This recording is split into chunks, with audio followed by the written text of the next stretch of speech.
तो आज हम बात करेंगे एनएमएमएस में। हम साइंस पढ़ रहे थे, 2-3 दिन से उसकी वीडियो अपलोड नहीं हो पाई है। आज हम 2-3 वीडियो बनाएंगे और अपलोड करने की कोशिश करेंगे। आज हम साइंस का एक टॉपिक पढ़ रहे हैं, प्रकाश, जो कि 7th क्लास का टॉपिक है। 7th क्लास की साइंस की जो बुक है उसमें आपको मिल जाएगा। तो सबसे पहले प्रकाश है क्या।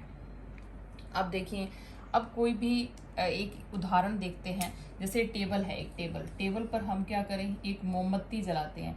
तो मोमबत्ती को जब हम कहीं दूर खड़े देखते हैं, यहाँ पे हम खड़े हुए हैं, यहाँ से देख रहे हैं, यहाँ से देखेंगे तो मोमबत्ती की लो जो है, अगर हम सीधा देख रहे हैं तो हमें दिखाई देगी। लेकिन अगर हम देख रहे हैं, मान लीजिए हम यहाँ खड़े हैं और यहाँ से कोई पाइप के थ्रू हम इस मोमबत्ती को देख रहे हैं, तो हमें आंखों से सीधी सीधी मोमबत्ती की लो दिखाई देगी। लेकिन मान लीजिए उसी पाइप की, सीधी पाइप की जगह हम कोई ऐसी पाइप ले लें जो कि टेढ़ी मेढ़ी हो, इस तरीके से हो, तो आप देखोगे कि आपको वो मोमबत्ती की जो लो है वो दिखाई नहीं देगी। इसका मतलब क्या है कि प्रकाश सिर्फ सरल रेखा के अनुदिश ही गमन करता है। यानी जब हमने पाइप जो है वो सीधी पाइप ली थी तो हमें जो है प्रकाश दिखाई दे रहा था। लेकिन जैसे ही हमने पाइप को क्या किया, पाइप टेढ़ी मेढ़ी ली देखने वाली, तो हमें प्रकाश की जो लो है, मोमबत्ती की जो लो है वो दिखाई नहीं दी। इसका मतलब ये हुआ कि प्रकाश हमेशा किस साइड में गमन करता है, तो सरल रेखा के अनुदिश ही गमन करता है। तो ये मैंने उदाहरण भी लिखा है इसके साथ कि आप टेबल पर मोमबत्ती के प्रकाश को देख सकते हैं। अगर सीधी पाइप से देखेंगे तो दिखेगा, अन्यथा नहीं दिखेगा। फर्स्ट पॉइंट ये था। सेकेंड पॉइंट ये है, सेकेंड पॉइंट को आपको ध्यान से समझना है। प्रकाश का परावर्तन क्या होता है। पहले बात इन्होंने लिखा कि दर्पण द्वारा प्रकाश की दिशा का परिवर्तन प्रकाश का परावर्तन कहलाता है। अब सबसे पहली बात है कि दर्पण क्या होता है। तो ऐसा कोई भी पृष्ठ जो पॉलिश किया हो या चमकदार हो, वो दर्पण की भांति जो है वो कार्य करता है। उदाहरण के तौर पर देखिए, कहीं भी समुंदर में या नहर में, नदी में पानी भरा होता है, हम उसमें अपनी परछाई देखते हैं, हम उसके अंदर देखते हैं, तो उसके पानी के अंदर ही हमें अपनी क्या दिखाई देती है, परछाई दिखाई देती है। तो वो कैसा पृष्ठ है, चमकदार है, चमकता है। पानी जो है वो धूप में बाहर है तो वो चमकता है, तो वो चमकदार पृष्ठ हुआ। इसी तरीके से पॉलिश किया हुआ, पॉलिश कैसे करते हैं। अब जो दर्पण है जिसमें हम अपना फेस देखते हैं, उसके पीछे आप देखोगे, कभी आपने दर्पण को खोलकर अगर देखा हो पीछे की तरफ, तो उसके पीछे जो है एक पॉलिश की होती है, हल्की हल्की ब्राउन सी कलर की।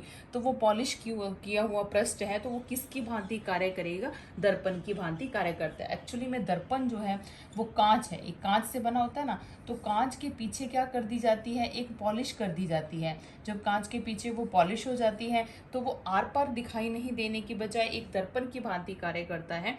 तो मैंने अभी ये बताया कि दर्पण क्या होता है। तो दर्पण क्या है, पॉलिश किया हुआ या चमकदार पृष्ठ जो है वो दर्पण है। चमकदार पृष्ठ का उदाहरण एक ही है भी है, आप चम्मच सबने देखा होगा। अब चम्मच की दो सतह होती है, एक तो उथली हुई होती है और एक अंदर की ओर गई होती है, धसी हुई होती है। उथले को हम ऐसे दर्शाते हैं, जैसे ये दर्शाया हुआ है, उथला है ये, और अंदर की तरफ गया हुआ उसको हम ऐसे दर्शाते हैं। तो ये अंदर की तरफ गया हुआ, तो चम्मच की दो सतह होती हैं, एक तो उथली यानी पीछे वाली सतह और एक अंदर वाली सतह जिसमें हम खाना डालकर खाते हैं।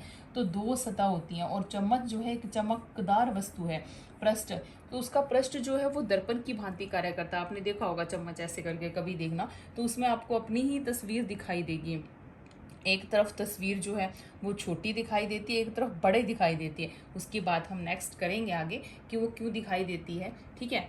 तो मैंने आपको बताया कि दर्पण क्या होता है, ठीक है। दर्पण, अब दर्पण द्वारा प्रकाश, अब दर्पण पर प्रकाश पड़ता है, हमारी फेस हमें क्यों दिखाई देता है, हमारा मुंह उस चम्मच में या दर्पण में, या हम देखते हैं कांच में, पानी में, वो इसीलिए दिखाई देता है कि वहाँ पर प्रकाश पड़ रहा है। मान लीजिए आप किसी कमरे में खड़े हैं और शीशा देख रहे हैं, आप सारी लाइटें बंद कर दीजिए, मतलब बाहर से सूरज की रोशनी, प्रकाश भी नहीं आए, तो आपको अपना प्रतिबिंब दिखाई नहीं देगा। इसका मतलब क्या है कि दर्पण द्वारा प्रकाश, प्रकाश की दिशा का परिवर्तन हो जाता है। प्रकाश की दिशा का जब परिवर्तन होता है तो ही हमें अपना जो है प्रतिबिंब दिखाई देता है, और उसको क्या बोलते हैं, प्रकाश का परावर्तन बोलते हैं। आपको ये समझना है कि प्रकाश का परावर्तन क्या होता है। प्रकाश का परावर्तन होता है जब दर्पण किसी भी प्रकाश की दिशा का परिवर्तन कर दे। दर्पण, यहाँ दर्पण लगा हुआ है, और ऊपर से सूरज की रोशनी आ रही है, यहाँ से सूरज की रोशनी आ रही है, हम दर्पण में खड़े अपनी अपनी तस्वीर देख रहे हैं, तो वो इसीलिए देख पाते हैं ताकि क्योंकि उस पर प्रकाश पड़ता है, और प्रकाश का जो है वो उसकी दिशा का क्या हो जाता है, प्रकाश की दिशा का परिवर्तन हो जाता है, तो इसीलिए हमें वस्तुएं जो हैं वो दिखाई देती हैं, और इस स्थिति को बोलते हैं प्रकाश का परावर्तन कहते हैं। और लिखा हुआ है आगे देखो, प्रकाश के परावर्तन के कारण ही वस्तुएं हमें दिखाई देती हैं। मैंने अभी बताया कि अगर प्रकाश नहीं होगा तो हम दर्पण में अपनी तस्वीर नहीं देख पाएंगे। दिखाई इसीलिए देती है क्योंकि लाइट होती है, ठीक है, बिना लाइट के हमें दिखेगा नहीं, और लाइट जो है वो प्रकाश की दिशा जो है उसका जैसे वो दर्पण पर पड़ती है तो उसका वापस रिफ्लेक्ट होता है, परिवर्तन होता है, हमारी तरफ वो अट्रैक्ट होती है, इसलिए वो हमें दिखाई देती है, तो उसको बोलते हैं प्रकाश का परावर्तन, और उसी के कारण हमें वस्तुएं दिखाई देती हैं। हमसे पूछ लिया जाए अगर क्वेश्चन की वस्तुएं हमें दिखाई क्यों देती हैं, तो किसके कारण दिखाई देती हैं, तो प्रकाश के परावर्तन के कारण ही हमें कोई वस्तु जो है वो दिखाई देती है। अब नेक्स्ट पढ़ते हैं समतल दर्पण में। अब समतल दर्पण कौन सा होता है, तो समतल दर्पण यहाँ बोला गया है अपने जो कांच होता है, शीशा होता है जिसमें हम अपनी तस्वीर देखते हैं, उसको बोला गया है समतल दर्पण। अब समतल दर्पण में प्रतिबिंब कैसा दिखाई देता है, दर्पण के पीछे बनता है।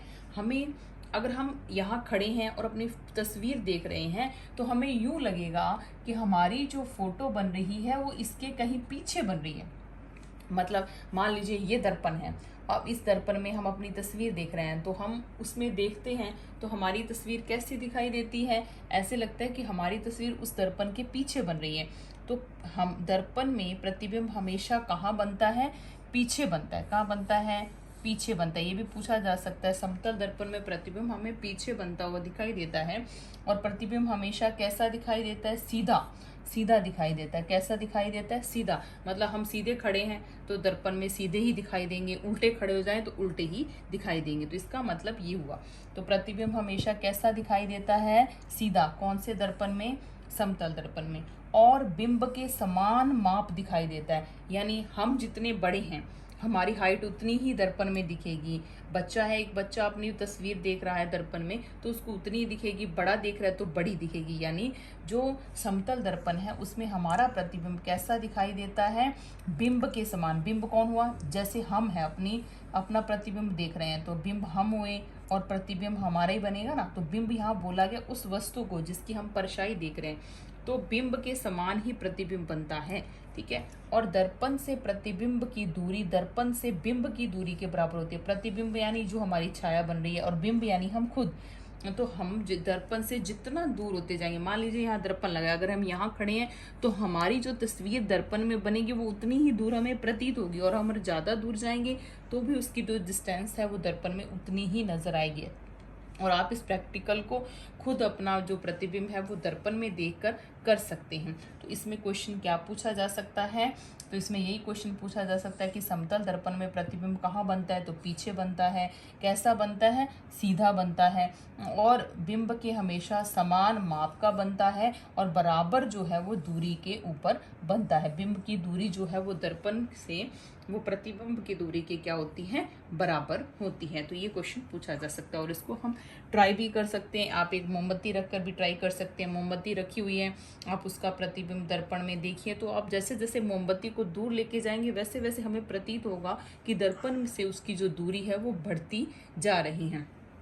और अब ये एक चीज़ रह गई, समतल दर्पण में बना प्रतिबिंब जो है वो पर्दे पर प्राप्त नहीं किया जा सकता। इसका मतलब क्या है, तो इसका मतलब यही है कि हम दर्पण में जब दर्पण में आप दर्पण के पास जो है मोमबत्ती रखिए और मोमबत्ती का दर्पण में प्रतिबिंब देखिए, और फिर उसके पीछे जो है दर्पण के पीछे हम पर्दा लगा देंगे, तो पर्दे पर जो मोमबत्ती है उसका प्रतिबिंब जो है नहीं बनेगा, और ना ही पर्दे को दर्पण के आगे लगाने पर प्रतिबिंब बनेगा। मतलब हम किसी चीज़ की छाया देखते हैं ना, यहाँ पे रखा, अब जैसे ये है, ये एक चमकदार पृष्ठ है, इस पर प्रकाश पड़ रहा है, तो यहाँ मेरे हाथ आपको दिख रहे होंगे वीडियो में, इस पर पृष्ठ पड़ रहा है तो मेरे हाथ दिख रहे हैं।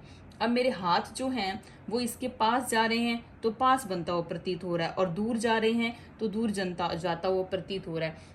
लेकिन हम इस प्रतिबिंब को, इस पर जो पड़ रहा है उसको यहाँ पर एक चद्दर रखकर प्राप्त नहीं कर सकते। इसका मतलब है कि ये जो समतल दर्पण पर जो प्रतिबिंब बनता है वो कैसा बनता है, तो वो आभासी बनता है, हमें प्रतीत होता है।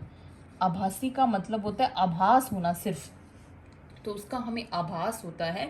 हम ये जो मेरी हाथ की छाया इस पर पड़ रही है, इस पर क्यों पड़ रही है, इस पर बोर्ड पर, वो इसीलिए पड़ रही है क्योंकि बोर्ड पर क्या किया हुआ है, पॉलिश किया हुआ है, और ये चमकदार है। आपको दिखने में जब हम इस पर लिखते हैं तो चमकदार पृष्ठ है ये, तो इसीलिए इस पर भी हमें अपनी क्या दिखाई दे रहा है, प्रतिबिंब दिखाई दे रहा है। लेकिन इस प्रतिबिंब को हम पर्दे पर, यानी यहाँ पर कोई कपड़ा लगा दें तो उस पर ये प्रतिबिंब की छाया जो है वो नहीं पड़ेगी वापस वहाँ से दर्पण से।